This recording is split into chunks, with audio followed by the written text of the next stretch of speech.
The red warning lights flashed across the bridge of the human ship Valiant. Commander Jake Morrison stared at the message on his screen. It was not good news. The mining colony on Kepler 442b was under attack. The Zephyrian Empire had sent their war machines to destroy everything. Jake rubbed his tired eyes. 3 other star systems had already fallen to these robot armies. The machines were fast, smart, and deadly. They moved like metal ghosts through space, killing everything in their path. No one had been able to stop them yet. "Sir, we have incoming messages from the other Allied ships," said Lieutenant Carol Hughes from her station. Her voice was steady, but Jake could hear the worry underneath. The main screen lit up with faces from different alien species. First came Admiral Zex-9 of the Centaurian fleet. His blue skin looked pale, and his 6 eyes blinked in sequence. "The situation is grave. Humans, we are sending our best spider mechs to the battle zone." Next appeared General Kor of the Draconian forces. His scaled face showed no emotion as he spoke. "Our war drones are already in flight. They carry our most advanced weapons." Finally, Strategic Commander Velox of the Arcturians joined the call. Her large head pulsed with soft light as she thought. "Our battle computers have calculated the best approach. We will send our automated defense units." Jake looked at each of them. Every species had the same plan. Send robots to fight robots. Send machines to fight machines. It made sense to them. Why risk living beings when you could send metal soldiers instead? "What about you, humans?" asked Admiral Zex-9. "What machines will you deploy?" Jake was quiet for a moment. He looked around his bridge at his crew. They were all watching him, waiting for his answer. "We're sending our Marines," he said simply. The alien faces on the screen showed confusion. General Kor's eyes narrowed. "Marines? You mean living soldiers?" "That's right," Jake said. 200 of our best fighters." "But why?" asked Commander Velox. Her headlights flickered faster as she tried to understand. "Organic beings are so fragile, so slow, so inefficient." Jake almost smiled. These aliens had been using robots for war so long, they had forgotten what real soldiers could do. "Our Marines are ready for anything," he said. "They've trained for this their whole lives." The aliens looked at each other through their screens. Admiral Zex-9 spoke first. "If you wish to waste your people, that is your choice. But do not expect our machines to protect your fragile soldiers." "We don't need protection," Jake said. "We need a chance to fight." The calls ended, leaving Jake alone with his thoughts. He walked to the window and looked out at the stars. Somewhere out there, families were hiding in terror as robot armies marched through their homes. Children were crying as metal monsters destroyed everything they knew. Captain Lisa Rodriguez entered the bridge. She was the commander of the Marine unit, and Jake had never seen her look worried before. Today was different. "Sir, I've reviewed the battle reports from the other systems," she said. "These Zephyrian robots are unlike anything we've seen." Jake turned to face her. Lisa was small but tough, with scars on her hands from years of training. Her Marines trusted her completely. "Tell me," he said. "They move in perfect formation." Lisa explained. "They calculate every shot, every movement, every strategy. They don't make mistakes. They don't get tired. They don't feel fear." "And our Marines?" Lisa almost smiled. "Our Marines make mistakes all the time. They get tired, they get scared, and they definitely don't move in perfect formation." "You think that's a problem?"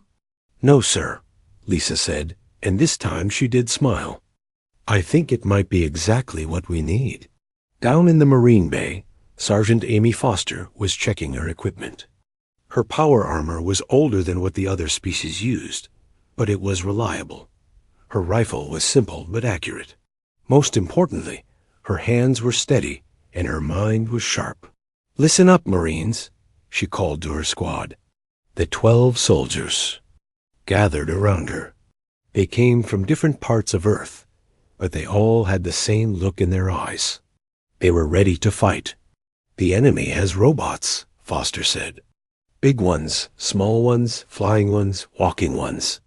They all have one thing in common. They're machines. They think like machines, they fight like machines, and they die like machines. Private Danny Torres raised his hand.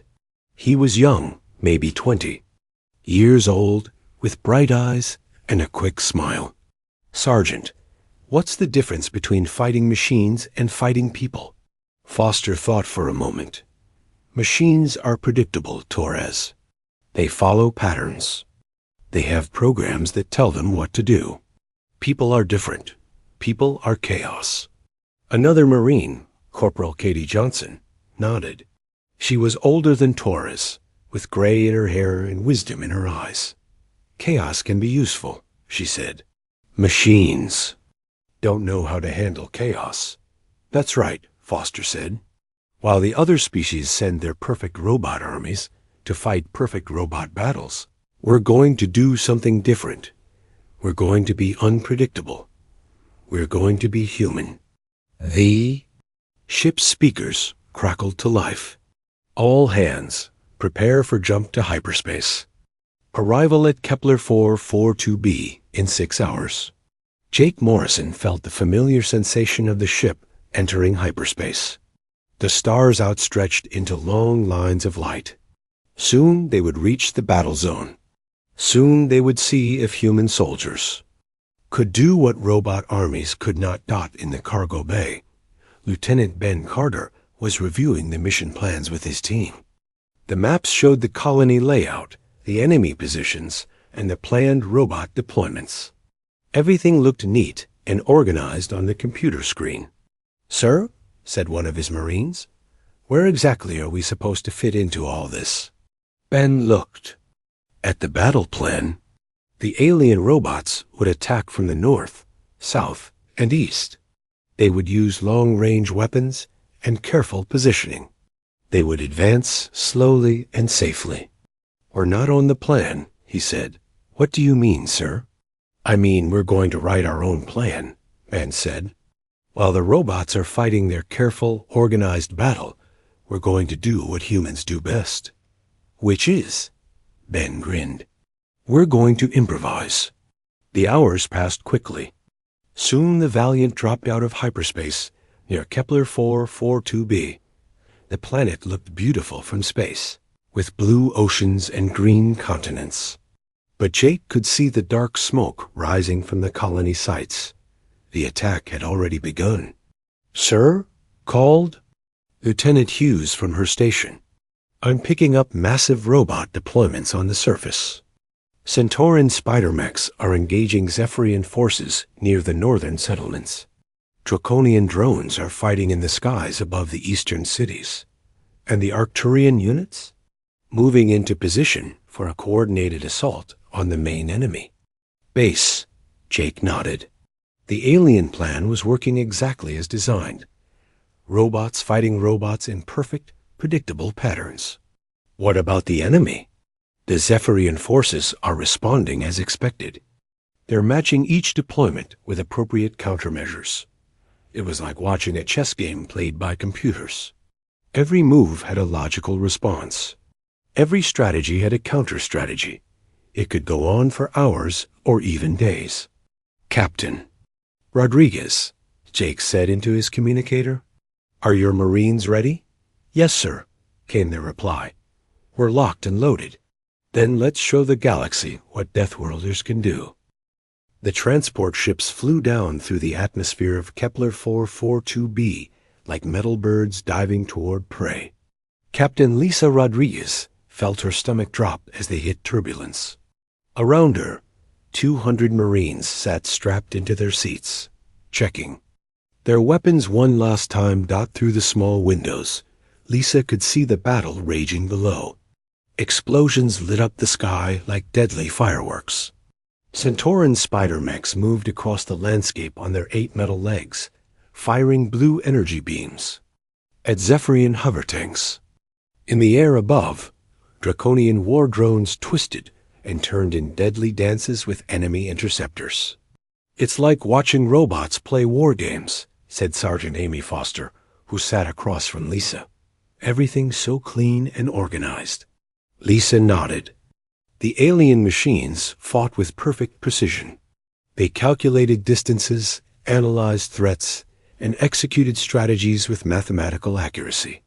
It was impressive, but it was also predictable. 2 minutes to landing zone, called the pilot over the intercom. Lieutenant Ben Carter stood up, holding onto the support rails as the ship shook. "Listen up, Marines. We're going in different than everyone else. The aliens are fighting a robot. War. We're going to fight a human war." Private Danny Torres looked nervous. "What's the difference, sir?" "Robots think," Ben said. "Humans feel. Robots calculate. Humans react. Robots follow programs. Humans make it up as they go."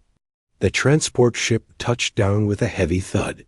The rear door opened, and hot air rushed in, carrying the smell of smoke and burning metal. Lisa was the first one out, her boots hitting the red dirt of the colony world. The scene before them was like something from a nightmare. Buildings lay in ruins, their walls torn open by energy weapons. The colonists who had lived here were hiding in underground shelters, too scared to come out.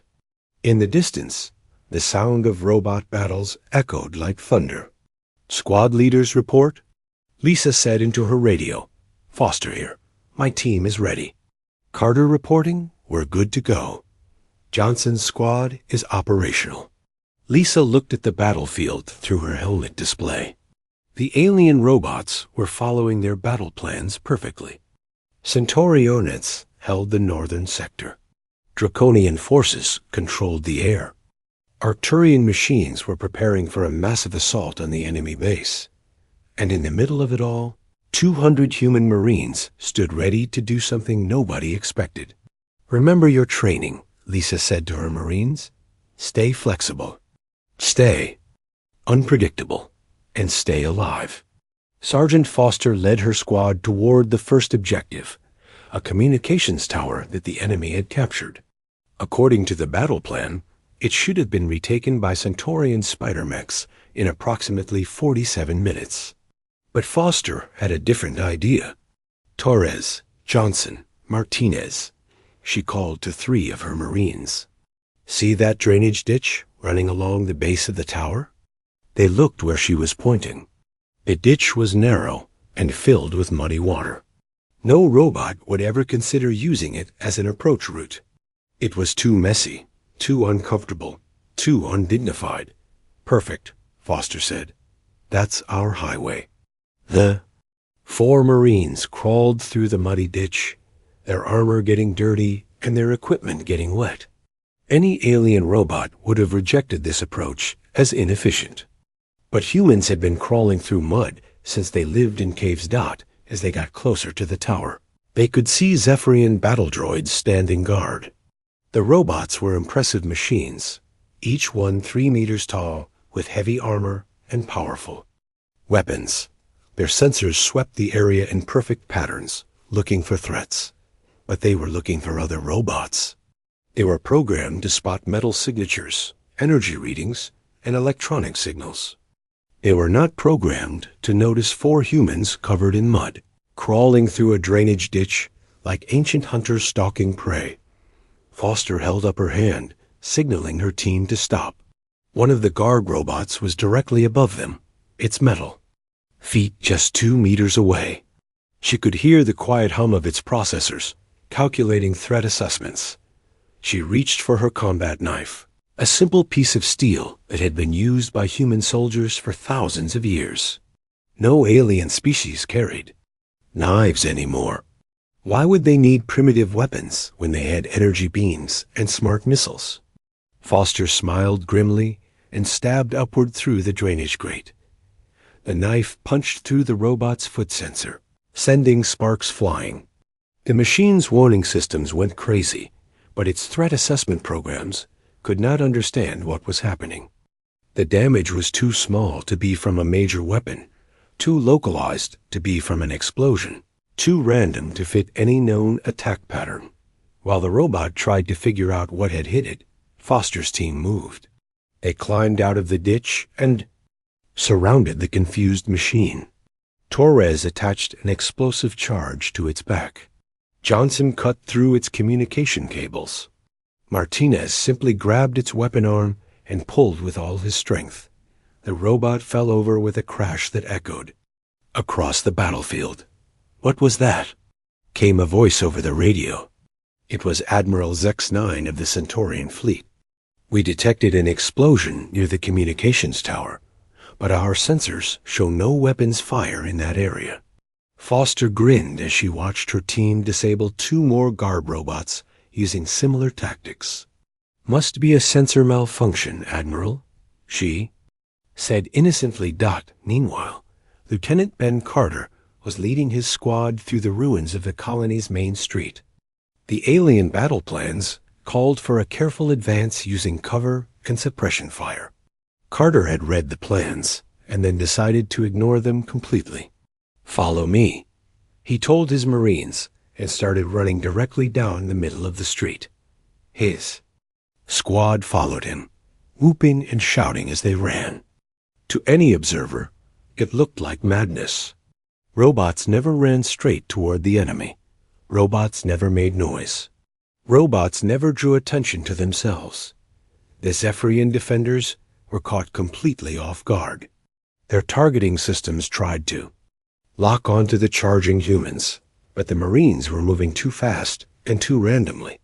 One moment they were running straight, the next they were diving behind cover, then rolling to new positions, then jumping over obstacles. Private Danny Torres found himself face to face with a Zephyrian combat unit. The robot was twice his size and armed with weapons that could punch through tank armor. Its red optical sensors focused on him as its threat assessment programs calculated the best way to eliminate this small organic target. But Torres did something the robot had never encountered before. Instead of running away or seeking cover, he ran straight at the machine and jumped on it.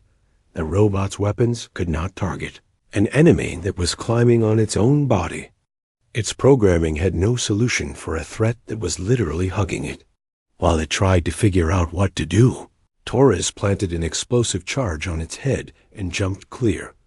The explosion sent robot parts flying in all directions. "You see that?" shouted Corporal Katie Johnson over the radio. "Torres just wrestled a battle droid." Word of the strange human tactics began to spread through the Marine units. While the alien robots fought their careful, organized battles, the humans were doing something completely different. They were fighting dirty, fighting close, and fighting with a joy that surprised even themselves. Captain Lisa Rodriguez watched the battle reports coming in and shook her head in amazement. Her Marines were not following any of the established rules of galactic warfare. They were crawling through sewers, climbing on enemy robots, using primitive weapons, and generally acting like the barbarians the rest of the galaxy thought they were, and it was working. "Foster's team has taken the communications tower," she reported to Commander Morrison on the Valiant. "Carter's squad has cleared the main street. Johnson's unit has disabled 6 enemy positions." "Casualties?" Morrison asked. "Surprisingly light, sir. The enemy robots don't seem to know how to fight us." On his ship high above the planet, Morrison smiled. He was receiving confused reports from the alien commanders. Their perfect battle plans were working exactly as designed, but something strange was happening in the areas where humans were fighting. "Admiral Zex-9 to Human Commander," came a call over the communication system. "We are detecting unusual energy signatures in your operational area. Are your forces using some kind of new technology?" Morrison looked at the reports from the surface. His Marines were using knives, explosives, and their bare hands to fight robots that cost more than small spaceships. "You could say that, Admiral," he replied. "We're using very old technology. Down on the surface, the battle was beginning to change. His Zephyrian robots had been programmed to fight other robots. They knew how to deal with energy weapons, smart missiles, and coordinated attacks. But they had no idea how to handle opponents who fought like wild animals. Sergeant Foster's team had taken control of 3 enemy positions by crawling through ventilation systems. Lieutenant Carter's squad was using enemy robots as shields, riding them like mechanical horses while planting explosives. Corporal Johnson had discovered that human sweat could short out Zephyrian optical sensors, and was now leading charges while throwing bottles of water mixed with salt. The enemy robots began to malfunction. Their artificial intelligence systems tried to adapt to these new tactics, but they had no reference point for this kind of warfare. How do you program a machine to fight an enemy that hugs you while trying to blow you up? As the sun began to set over Kepler 442b, the tide of battle was shifting. The alien robots continued the news of the human success spread through the Allied forces like wildfire. In the command center of the Centaurian flagship, Admiral Zex-9 watched the battle reports with growing confusion. His 6 eyes blinked rapidly as he tried to understand what was happening. "Show me the sector where the humans are fighting," he ordered his tactical officer. The main screen displayed a map of the battlefield. In the northern sector, Centauran spider mechs were engaged in careful, long-range combat with Zephyrian forces. Progress was steady but slow. In the eastern zone, Draconian war drones followed precise attack patterns against enemy interceptors. Everything was proceeding according to plan. But in the central sector, where the humans were fighting, the map looked like chaos. Red enemy positions were disappearing at random intervals. Human units appeared to be moving in no particular pattern. There were no clean battle lines, no organized formations, no logical strategy that the computers could identify. "Sir," said the tactical officer, "our analysis programs cannot make sense of the human battle pattern. They appear to be fighting without any coordination." Admiral Zex-9 studied the data. "Yet they are winning," he said quietly. "How is this possible?" On the surface of Kepler 442b, Sergeant Amy Foster was leading her squad through the ruins of an industrial complex. The enemy had turned the factory into a fortress, with automated defenses and patrol robots guarding every entrance. "Standard assault protocol would take 6 hours," said Private Martinez, checking his tactical display. "We'd need to request artillery support, coordinate with air units, and advance in measured stages." Foster looked at the factory through her binoculars. She could see the robot sentries moving in predictable patterns, their sensors sweeping the area in regular intervals. "6 hours is too long," she said. "The colonists in the shelters don't have 6 hours. What's the alternative, Sergeant?" Foster smiled. "We do what my grandfather taught me about hunting deer back on Earth. Sometimes the best way to catch a prey is to make it come to you." She reached into her pack and pulled out something that would have confused any alien observer. It was a simple metal tube with a spring-loaded mechanism. A human child's toy from centuries past. "Is that a slingshot, Sergeant?" asked Torres, staring at the primitive weapon. "My grandfather's slingshot," Foster confirmed. "He used it to hunt rabbits when he was a boy. Said it was more reliable than any fancy gadget." The Marines watched in amazement as Foster loaded a small metal ball into the slingshot and aimed it at a security camera mounted on the factory wall. The projectile flew through the air and smashed the camera with a satisfying crack. Immediately, alarms began blaring throughout the complex. Robot guards converged on the damaged camera, their programming demanding they investigate the threat. But when they arrived, they found nothing but broken glass and metal fragments. No energy signature. Reported 1 robot to the Central Command Unit. No explosive residue. Cause of damage unknown? While the robots were focused on the mysterious camera damage, Foster's team was already moving. They used the confusion to slip through an unguarded entrance on the opposite side of the building. That's the thing about machines, Foster explained to her squad as they moved through the factory corridors. They're programmed to look for specific types of threats. Energy weapons, explosives, electronic attacks. They're not programmed to deal with a rock thrown by hand. Meanwhile, Lieutenant Ben Carter was facing a different kind of challenge.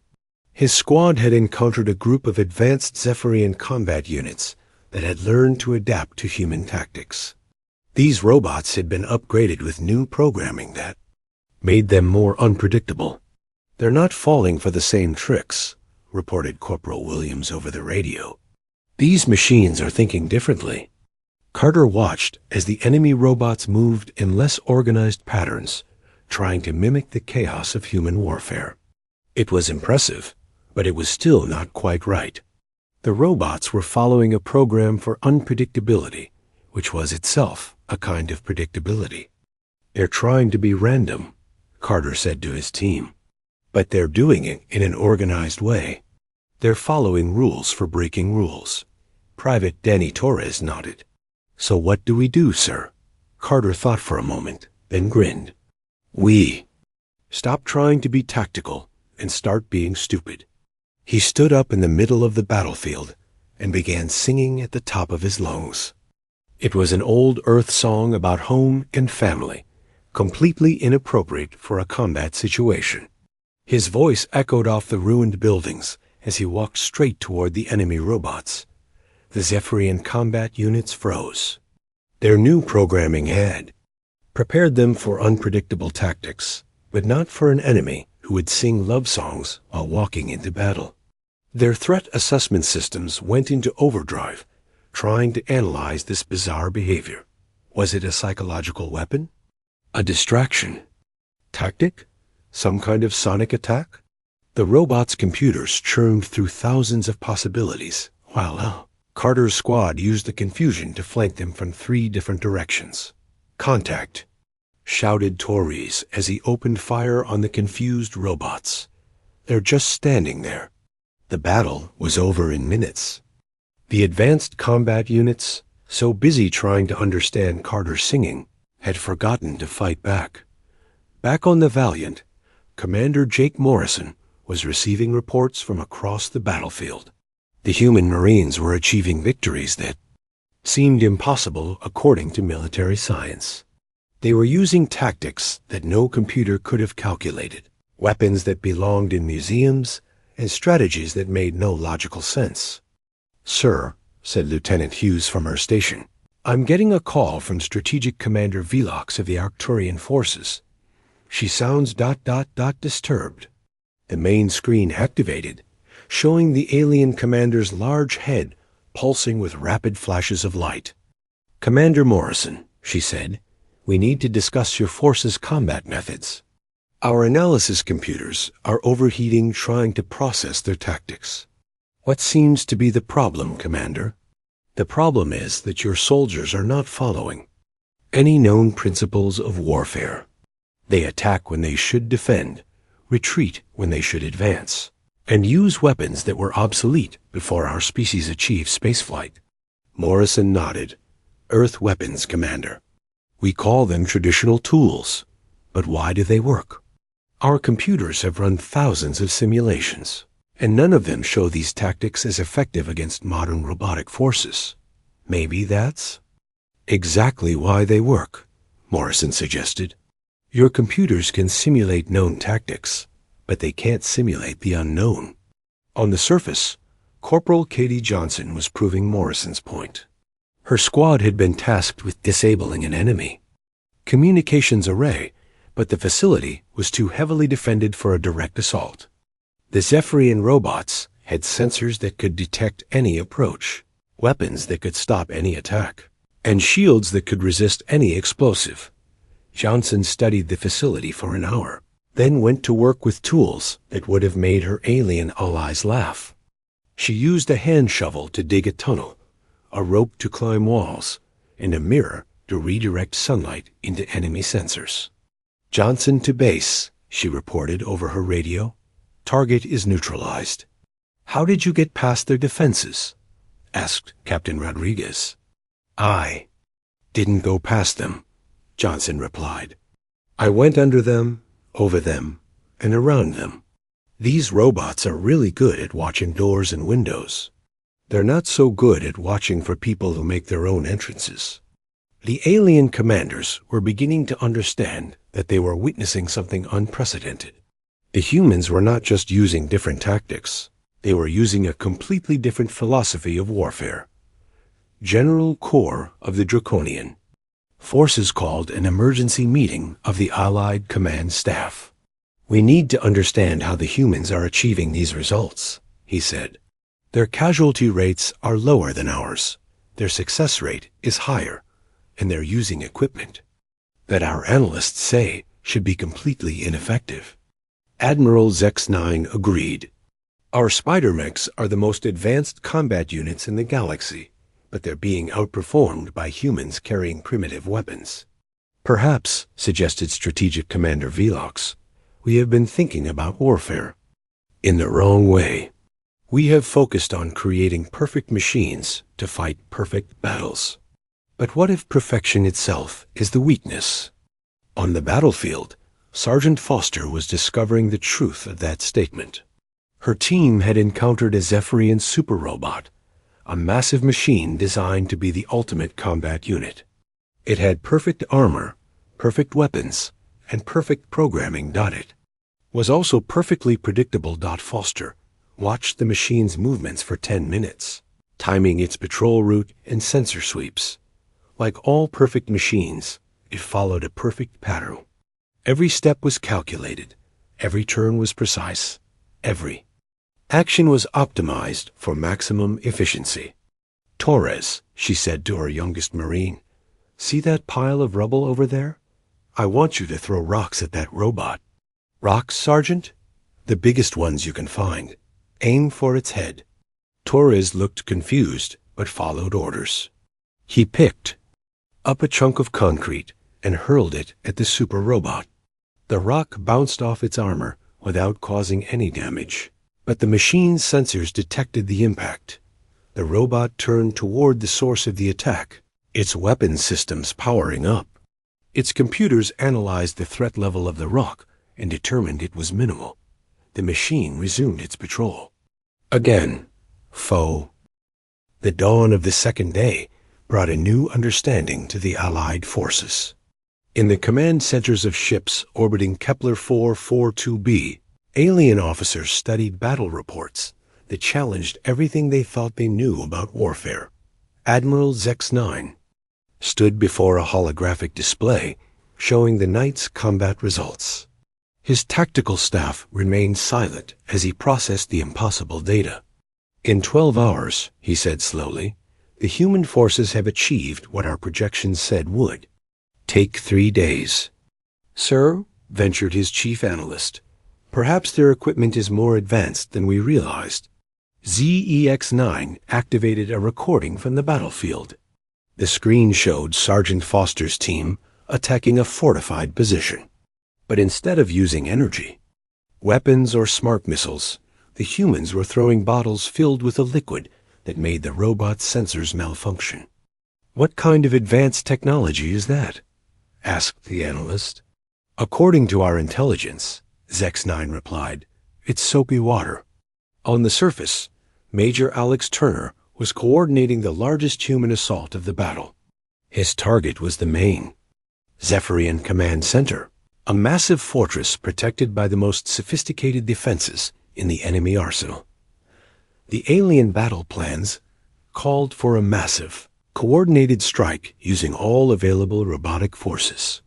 It would be a glorious battle of machine against machine, with careful timing and precise execution. The assault would begin at exactly 0800 hours and proceed through 17 carefully planned phases. Turner looked at his watch. It was 0752 hours. "Change of plans," he announced to his Marines. "We're going in now." "Sir?" asked Captain Rodriguez. "The other forces aren't ready. The timetable calls for The timetable calls for the enemy to be ready for us, Turner interrupted. So we're not going to give them that chance. Rodriguez smiled. After 24 hours of fighting alongside humans, she was beginning to understand their approach to warfare. What's the plan, sir? No plan, Turner said. We're going to make it up as we go. The assault began 8 minutes early, with no coordination, no careful timing, and no logical strategy. 200 human Marines simply ran toward the enemy. Fortress, shouting and firing their weapons inside the Zephyrian command center.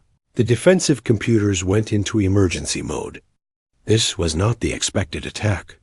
The timing was wrong, the approach was wrong, the tactics were completely wrong. The artificial intelligence systems tried to match the human assault to known battle patterns, but nothing in their database resembled what was happening. Unable to classify enemy attack pattern, reported the Central Defense Computer, requesting updated tactical parameters. But there were no parameters for this kind of warfare. The Zephyrian robots had been programmed to fight organized battles against organized enemies. They knew how to respond to flanking maneuvers, frontal assaults, and siege tactics.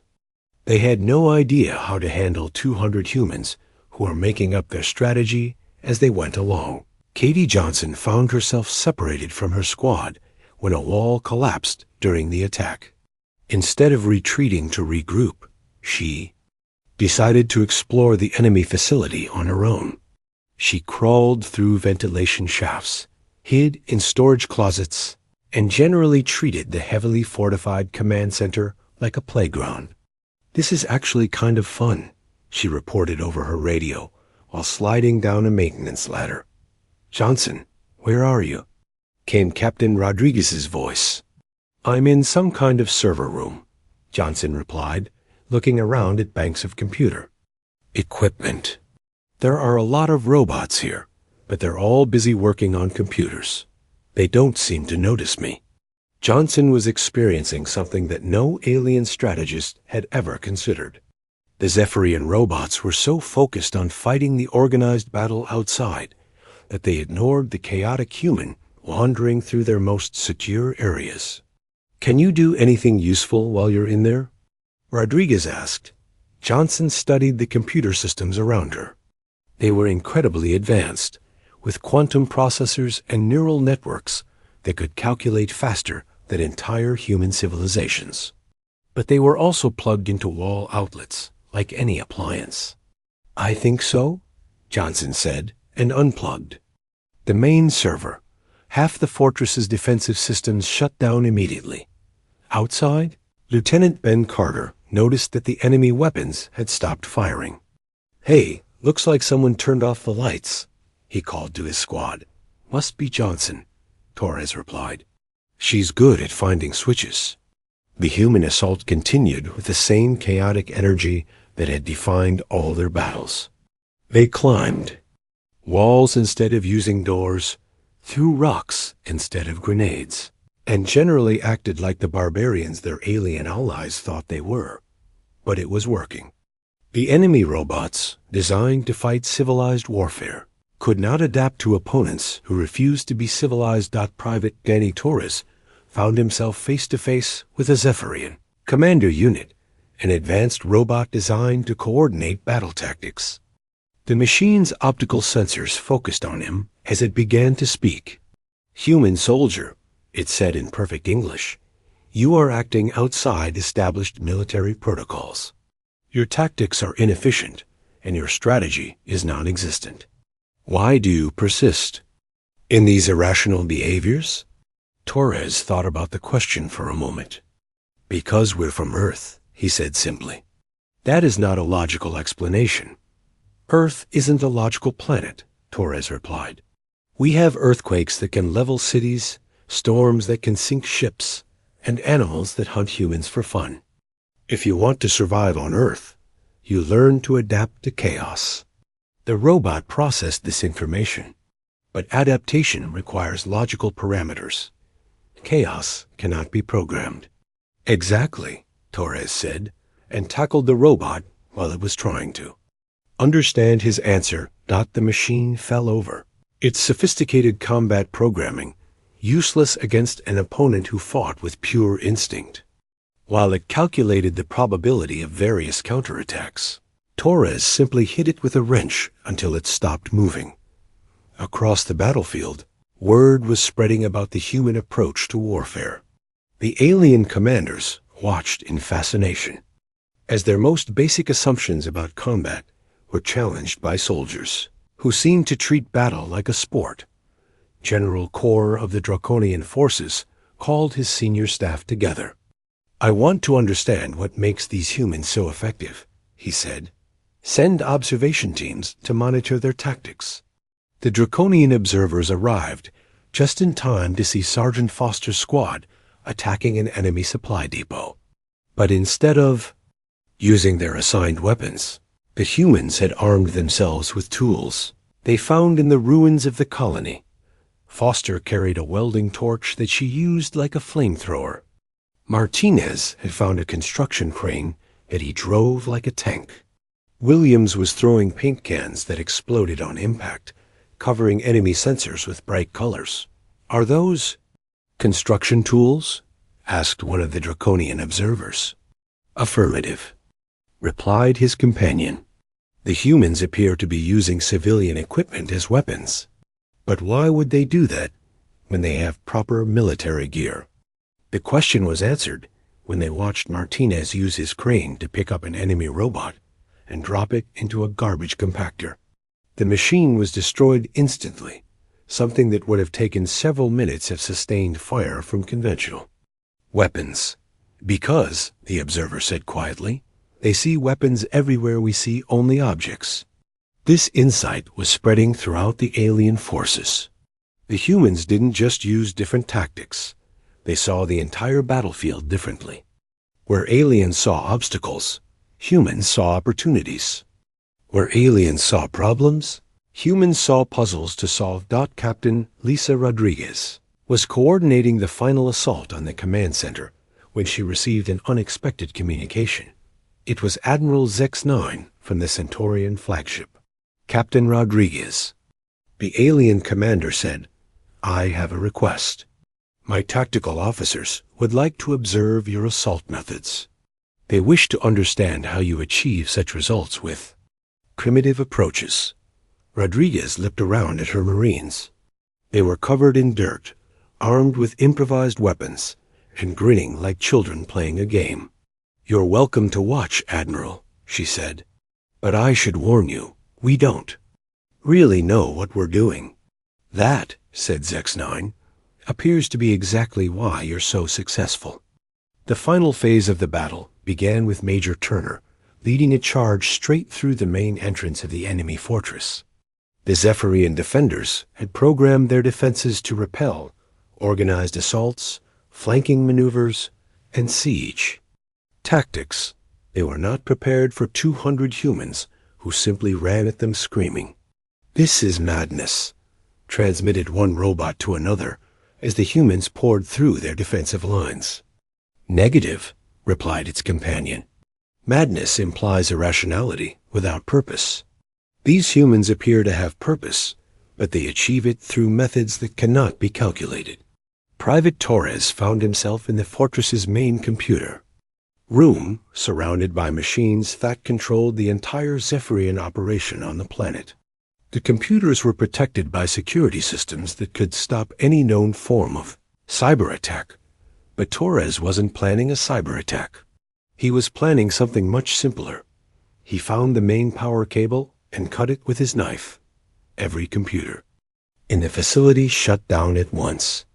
Lights went out, defensive systems failed, and robot troops throughout the complex stopped moving as their command signals disappeared. "Target neutralized," Torres reported over his radio. "How?" asked Major Turner. "I unplugged it, sir." 3 weeks after victory at Kepler 442b, the galaxy was still trying to understand what had happened. In council chambers and military academies across 100 worlds, alien strategists studied recordings of the battle with the intensity.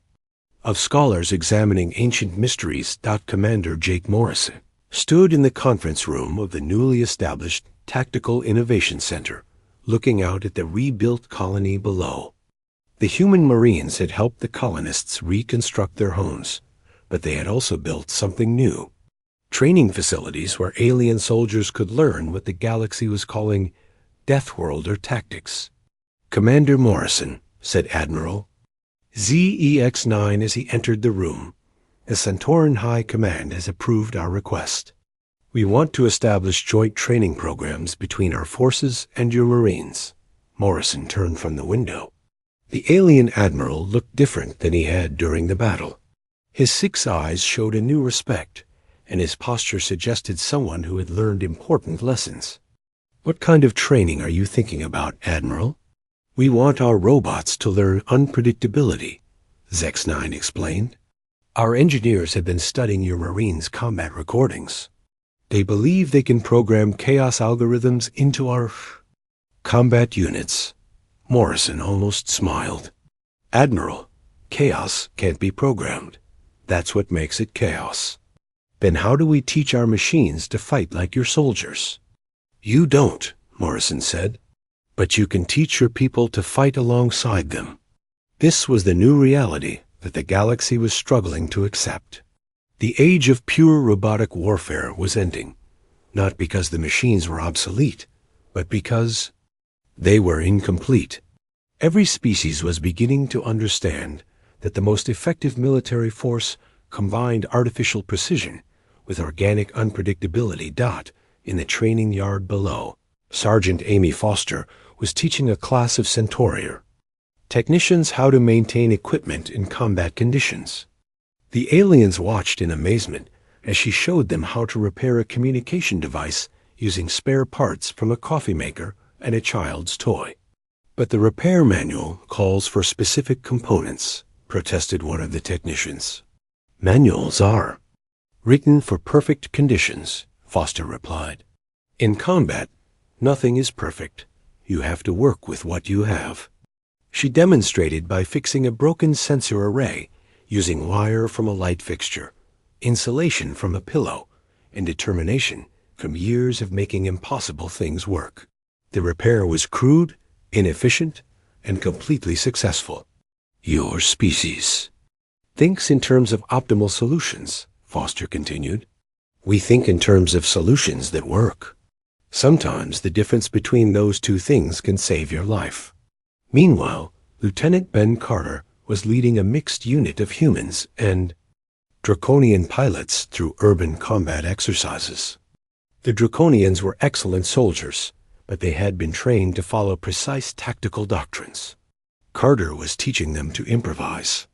"The plan says we should enter through the main entrance," said Flight Leader Six, studying the mission. "Briefing. Plans are suggestions," Carter replied. "Look at the building. What do you see?" Six examined the structure with military precision.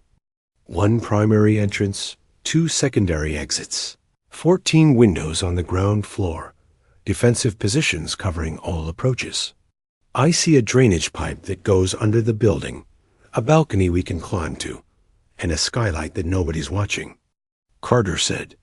"The enemy prepared for soldiers who follow rules. They didn't prepare for soldiers who make new ones." The exercise proceeded with Carter's mixed unit entering the building through 7 different openings simultaneously. The defending robots, programmed to expect organized assaults, were overwhelmed by the chaotic multi-pronged attack. After the exercise, Six approached Carter with obvious curiosity. "How did you identify those alternative entry points so quickly?" "Practice," Carter said. "On Earth, we have a game called The Floor is Lava. Children play it by moving through rooms without touching the ground. It teaches you to see every environment as a 3-dimensional puzzle. You learn warfare through children's games?" "We learn problem-solving through children's games," Carter corrected. "Warfare is just one type of problem." This revelation was spreading through the Tactical Innovation Center. The alien observers were discovering that human military effectiveness came not from superior technology or advanced training, but from a culture that treated every challenge as a puzzle to be solved creatively. Private Danny Torres had become something of a celebrity among the alien forces. His technique of tackling enemy robots had been analyzed by military scientists from 12 different species. They were all trying to understand how a basic physical maneuver could be so effective against advanced combat units. The robots are designed to fight at optimal range, Torres explained to a group of Arcturian engineers. They want to keep their distance and use their weapons. When you get close enough to touch them, their programming breaks down. But approaching that close should be suicide, protested one of the engineers. Our calculations show that no organic being could survive getting within melee range of a combat robot. Torres grinned. Your calculations assume the robot sees you coming.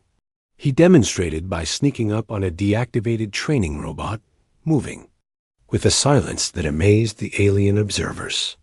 His approach was not graceful or elegant, but it was invisible to sensors designed to detect energy signatures and electronic emissions. Humans are analog beings, Torres continued as he wrapped his arms around the robot's weapon arm.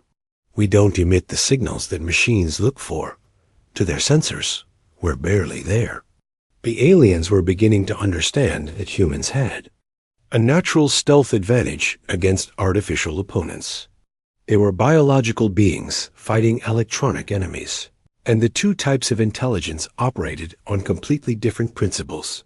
Captain Lisa Rodriguez was in her office reviewing the week's training reports when Major Alex Turner knocked on her door. He entered carrying a tablet displaying communication logs from across the galaxy. Captain, you need to see this, he said.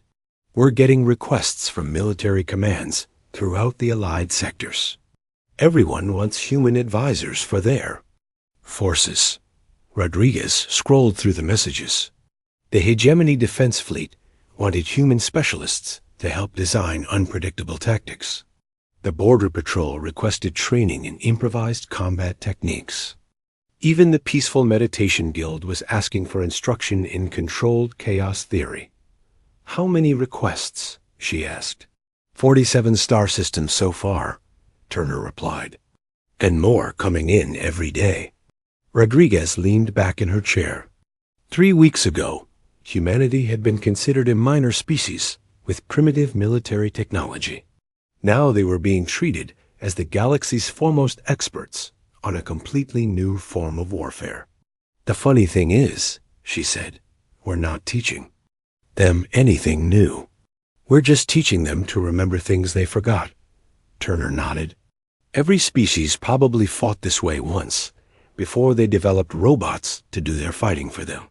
And we never stopped, because we never had robots good enough to replace human soldiers. It was an ironic truth. Humanity's technological limitations had preserved their most valuable military asset, the ability to think and fight like living beings instead of machines. Commander Morrison was meeting with the other Allied commanders when the communication came in from Earth. The message was from Admiral Patricia Stone, the head of Earth's Space Defense Command. Jake, Stone's image said from the communication screen, I've been reviewing your reports from Kepler 442b. The Joint Chiefs want to establish a permanent military academy here for training mixed organic-synthetic forces. Morrison was not surprised. The battle had proven that the future of galactic warfare lay not in replacing soldiers with robots, but in combining the best qualities of both. What kind of timeline are we looking at, Admiral?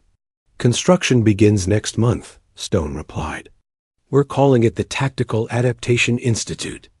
The goal is to train military units that can think like humans and fight like machines, or think like machines and fight like humans, depending on what the situation requires.